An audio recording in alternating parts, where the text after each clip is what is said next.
Greetings and salutations, everybody. It is I, your host, Mr. Sean, and we're back with another episode of Chimera Miniatures' official YouTube channel. Today we're going to give the neckbeards, incels, and D&Ders a break by diving into r/Am I the Bunghole. For those of you unfamiliar with this subreddit, it's one where people post situations in their lives and then ask internet strangers to give them a ruling whether or not they are or are not the bunghole. I'm going to read through a couple of these today and give you my opinions. As always, I use this channel as a way to pitch my business, Chimera Miniatures, where we have all forms of D&D HeroClix and not safe for HeroClix miniatures available. All of my links can be found in the description of this video. Also, there will be links to two services I use to make a little bit of extra money, and if you want to save some money too, I highly recommend checking them out.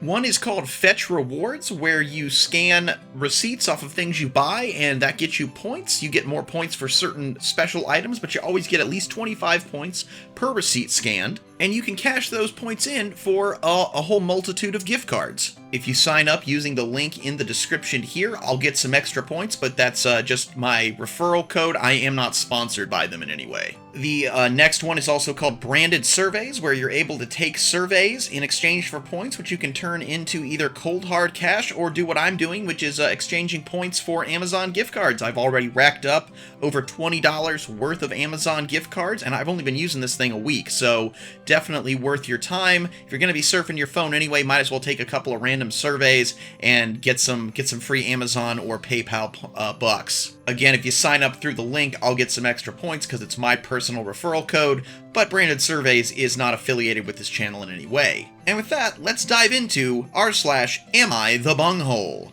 Our first post today comes from user EveryBlueberry6898. Am I the bunghole for not tipping enough as a tourist in the US? I live in South Asia. I recently went on a trip to the US after saving my salary for 1 year. The dollar is very expensive for us. I really enjoyed the sights and food, but was shocked at how extortionist the tipping culture is there.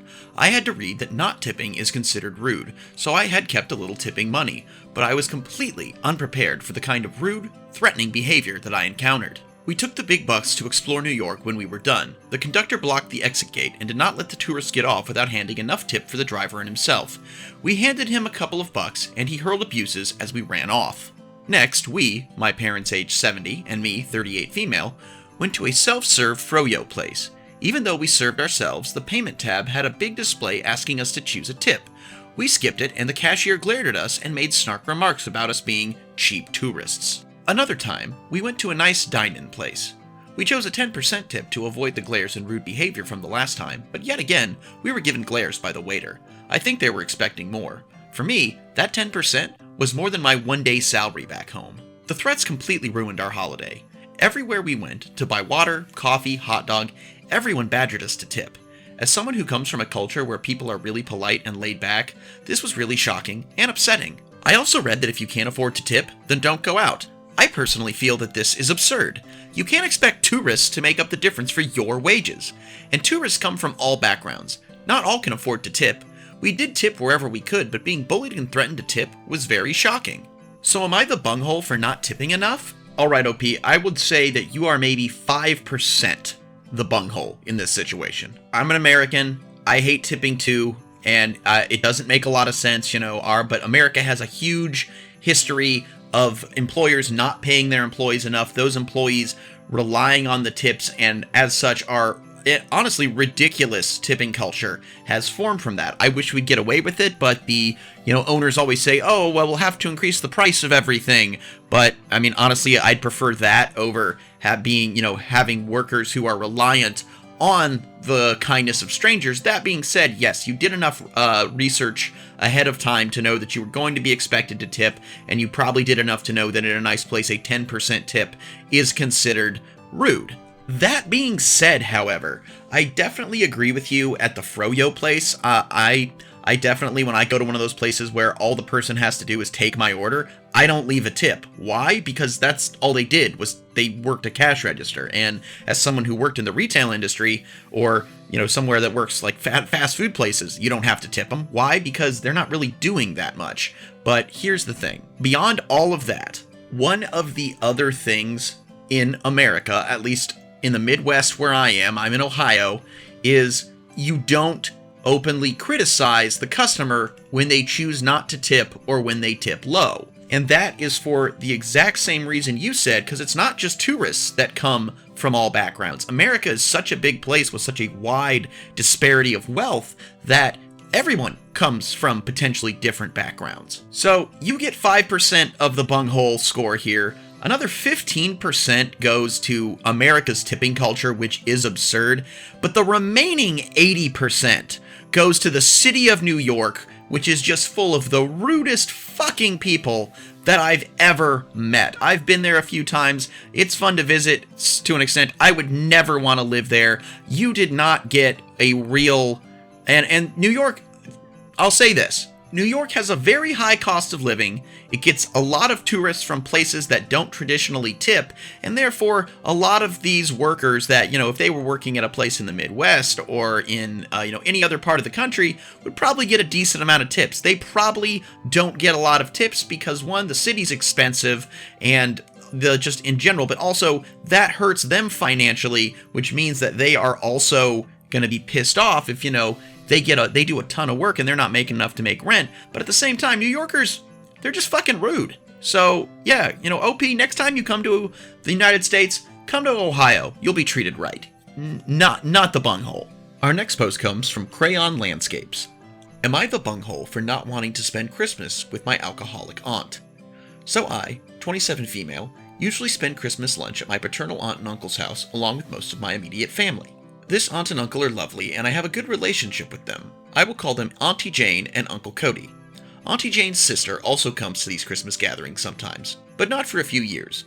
Call her Auntie Helen. My relationship with Auntie Helen is not good. She is a chronic alcoholic and becomes quite loud/belligerent when she drinks, which is most of the time. For context, my dad was also an alcoholic and is dead now. Before his death, we were estranged for many years because he was a very toxic person even when sober. Auntie Helen is the only family member who didn't become estranged from my dad before his death. The few times I have interacted with her in the years after his death, she wants to talk to me about him. I really hate this, mainly because she speaks of him positively and I think of him as a negative part of my life which she seems to intentionally ignore. I also really don't like seeing her in general because she looks terrible after drinking heavily for decades and is rude to everyone, which reminds me of my dad. So when I found out she was coming to Christmas lunch this year, I initially told Auntie Jane and Uncle Cody that I won't be going because I didn't want to see her. They know why I don't like Auntie Helen and basically said that they would like me to go but won't uninvite her. My mom and brother then said that they wouldn't go if I didn't. I felt bad about this because I didn't enjoy feeling like I was dictating where my mom and brother spend Christmas, knowing they would like to go to the lunch as usual.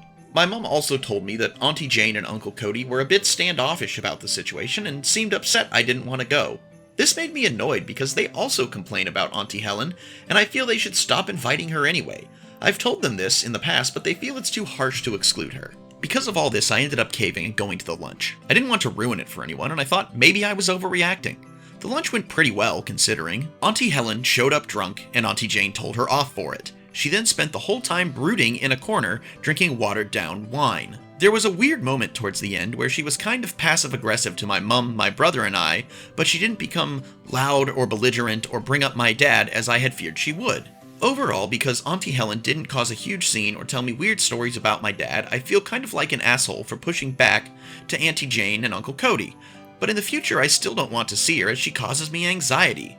Would I be an asshole if I put my foot down and refused to go to any gathering she is at in the future?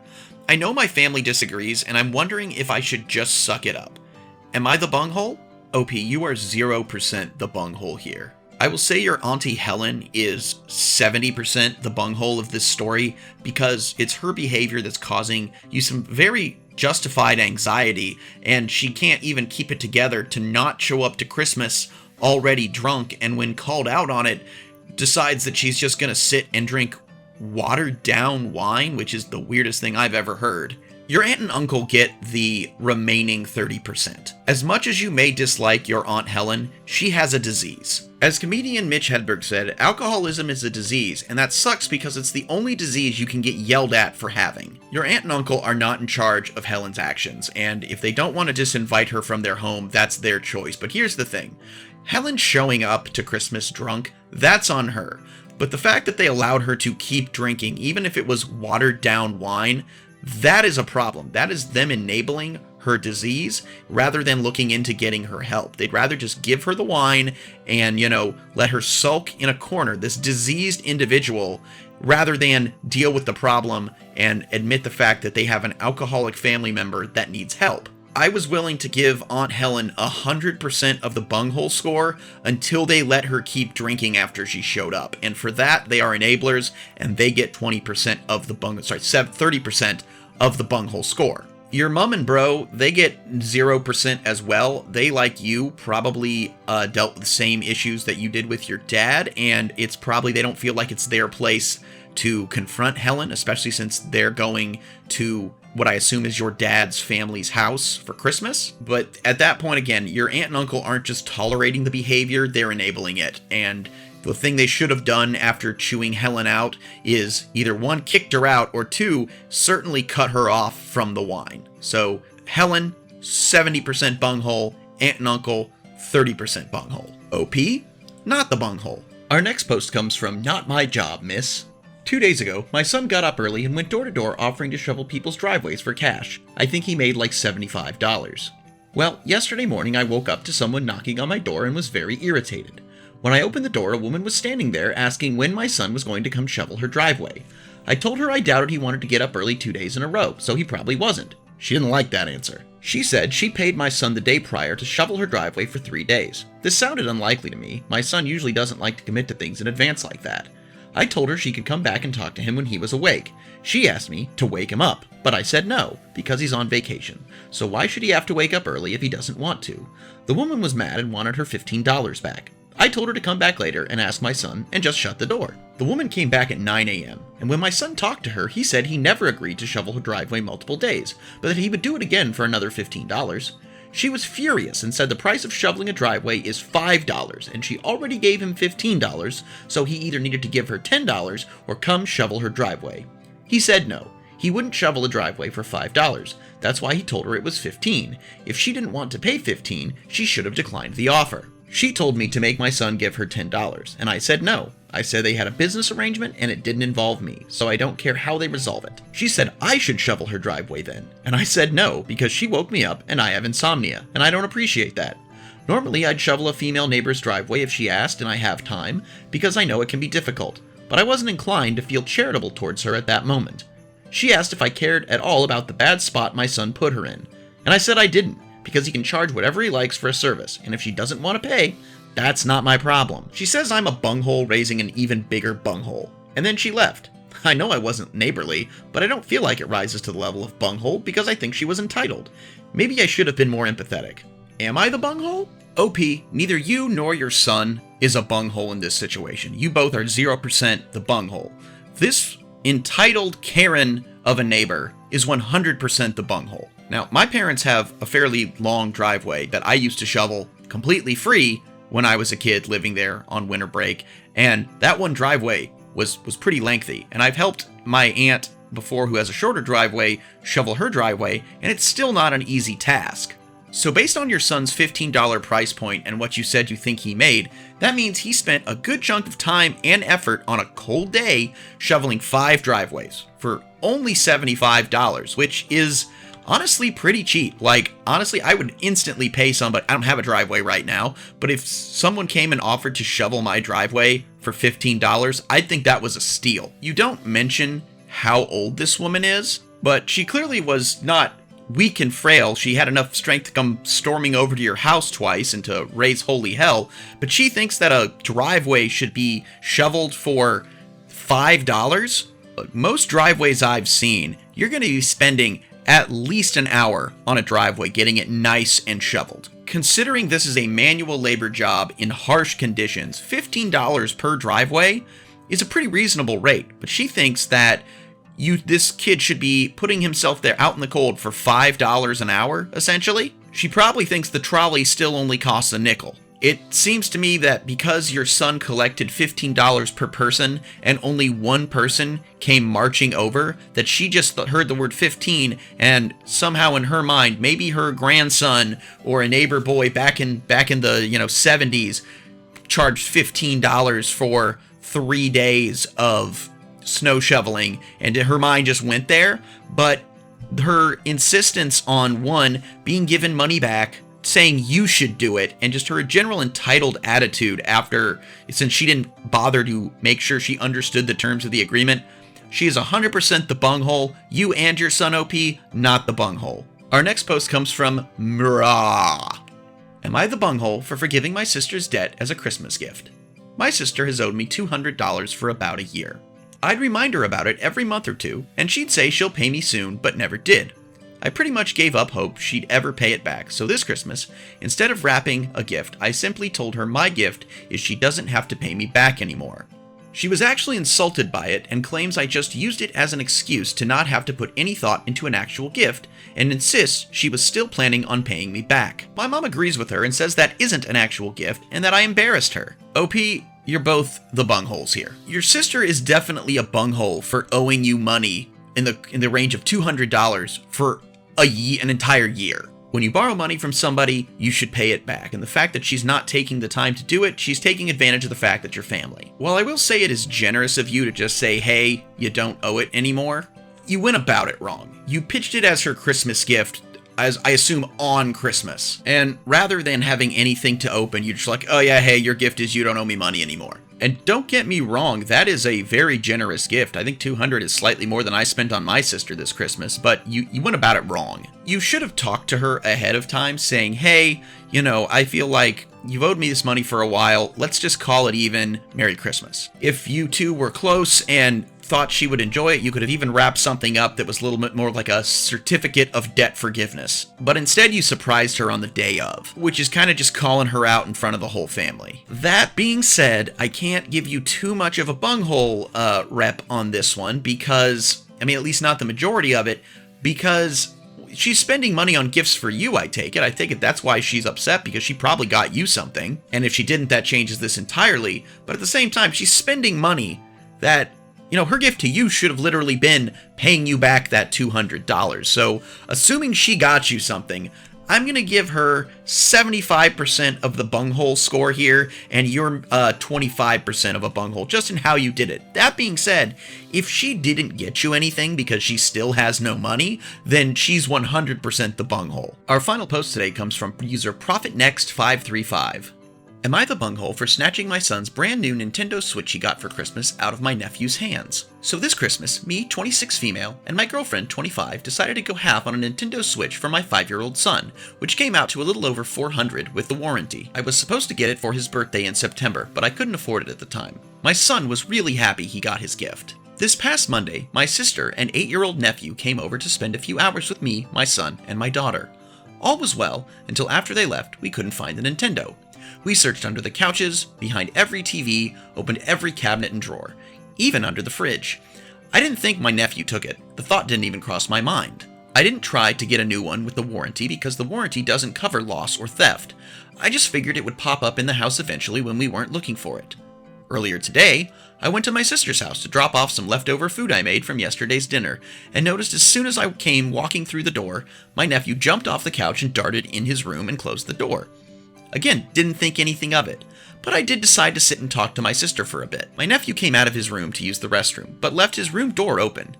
Now they live in a small apartment, so you can see his bed from where I was sitting on the couch, and lo and behold, I see a Nintendo Switch sitting on my nephew's floor in front of his bed. The blue and red controllers gave it away. You can't miss it. I get off the couch to go pick it up, and when I turned it on, my login account was on it, so I knew it was my son's. He's 5 years old, so he uses his account under my name with parental control, of course. I asked my sister why my son's Nintendo was here, and she acted as confused as I was. My nephew came out of the bathroom and he yelled, "No, give it back!" and snatched it out of my hands. This is where I may be the bunghole. I snatched it back from him and told him it wasn't his and you can't steal from people, and he just started screaming and falling down kicking. When I snatched it back, my sister was pissed. She started cursing me out and telling me not to snatch anything from her son's hands. I argued that it was my son's Nintendo and she knew I was looking for it. My son never took it out of the house. There is no way it ended up at my sister's home across town on its own. This woman had the audacity to try, she didn't, but she tried, to snatch it back from me. It turned into a screaming match and I just walked out because it wasn't going anywhere but physical if I didn't. It's crazy because when I asked why my son's Nintendo was there when I first found it, she was as confused as me. So for her to switch up that fast because I snatched it back from my nephew is beyond me. I understand if I snatched it too hard and he fell, but he didn't fall from the snatch. He purposely fell from his tantrum. Yes, he is 8 years old and still throws huge temper tantrums. Am I the bunghole? OP, you are 0% the bunghole in any stretch of the imagination. The only place I'm struggling on this is how much of the butthole score to give to your nephew versus your sister. Your nephew is not innocent in this. He hid what he was doing from you when you came over, meaning he knows that he shouldn't have the item, that the device is not his, that it belonged to you, and instinctively hid from you. However, there is no doubt in my mind that your sister knew that your nephew had your son's missing Nintendo Switch. The only difference in the score is based on whether it was your nephew who stole the item or your sister who stole the item for your nephew. If your nephew took the item originally, he will get a higher bunghole score. If your sister took the item and gave it to her son, then he will get a lower one. Either way, there is no way that your sister didn't know that your nephew had it. Now, I know not a lot of time has passed since the item went missing. However, a Nintendo Switch, while a handheld device, is not small. And if your nephew was out playing it in the open when you got there in front of his mom, she would notice that an 8-year-old had a gaming system that she did not buy him. When I was a kid, if I traded Pokemon cards or action figures with friends on the playground, my parents wouldn't have noticed if I had a different, where did you get that Clefable or that Pikachu card? Or, hey, I don't remember you having a Luke Skywalker action figure. Like, they wouldn't know. But if I came home with a Sega Genesis or a Super Nintendo and I was just playing it in the living room or even in my toy room that I had as a kid, they'd be like, where the hell did you get that? We didn't buy you that. You're an 8-year-old. You don't just randomly go out and get a console. So unless your sister is the most oblivious mother on the planet, one of two things happened. One is your nephew was sneaky and got the Switch home after they left, and then she noticed it but decided, you know what, my son deserves that. He can keep it. I'll just tell him to hide it whenever you're around. Or she decided that your 5-year-old didn't need a Switch as much as her precious 8-year-old baby boy did, and she took it and told him, hey, don't show this to Auntie. So of course she played dumb when you found it, and you were probably feeling a lot of emotions, so you probably didn't realize how fake that was. But for the kid to then throw a tantrum, yank it out of your hands, be on the floor screaming, and then her to get mad at you for taking back your stolen property, which she had to know 100% that it was stolen. She's the main bunghole here because she is raising an entitled little brat because she herself is entitled. If she took the item, your nephew gets 10% bunghole, she gets 90%. If she only discovered it after the fact and then decided to hide it from you, your nephew gets 20, she gets 80. Your main problem, OP, is not your entitled nephew, it's your entitled sister, and you should keep her away from your family. Not the bunghole, OP. And guys, that is going to be the video today. Thank you so much for joining me. Be sure to check out the links, and let me know what you thought about my ratings and my decisions on whether or not these people were the bunghole. Leave a comment. Tell me if I'm right, if I'm wrong. Tell me what you think. Give your own bunghole percentage score to the people involved in these stories. And until the next video, this is Mr. Sean. Thank you for joining me on Chimera Miniatures. I hope you alpha great day and an even beta tomorrow. Bye-bye.